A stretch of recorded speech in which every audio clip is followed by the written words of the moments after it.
پاکستان مسلم league نون کے قائدین محمد نواز شریف اور محمد شہباز شریف کی والدہ محترمہ شمیم اختر کے انتقال پر ملال کے موقع پر ان کی روح کو احسان و ثواب کے لیے دبئی میں مسلم لیگ نون مڈل ایسٹ کے صدر اور رکن قومی اسمبلی چودھری احسان الحق باجوہ کی جانب سے تعزیتی ریفرنس اور دعائیہ تقریب کا انعقاد کیا گیا، جس کا اہتمام پاکستان مسلم لیگ نون گلف مڈل ایسٹ کے صدر چودھری احسان الحق باجوہ MNA کی رہائش گاہ دبئی میں ہوا، جس میں پاکستان مسلم لیگ نون UAE کے عہدیداران اور کارکنان نے شرکت کی۔ دعائیہ تقریب میں شرکت کرنے والوں میں چودھری فیصل الطاف، راجہ ابوبکر افندی، چودھری نبیل ظفر، عامل سہیل گھمن، میاں غلام محی الدین، شہزاد بٹ، جان قادر، شاہد بشیر، چودھری صغیر احمد، سردار آصف کریم، خلیل بونیری، غلام صدیق، عرفان اقبال طور، حاجی محمد یونس اور دیگر لوگوں نے شرکت کی۔ اس موقع پر مرحومہ شمیم اختر کے لیے قرآن خوانی ہوئی، جبکہ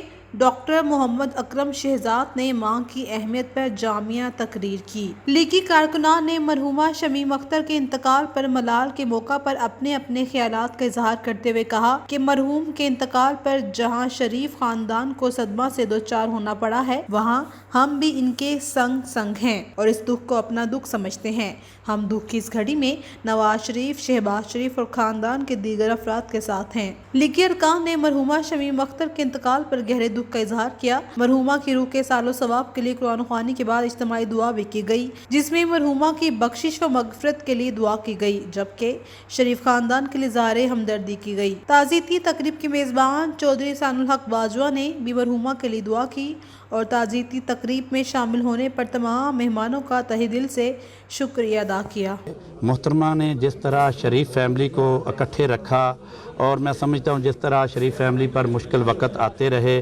اور تمام اپنی اولاد کو اور رشتہ داروں کو اکٹھا رکھا، ان کا بہت بڑا کردار تھا۔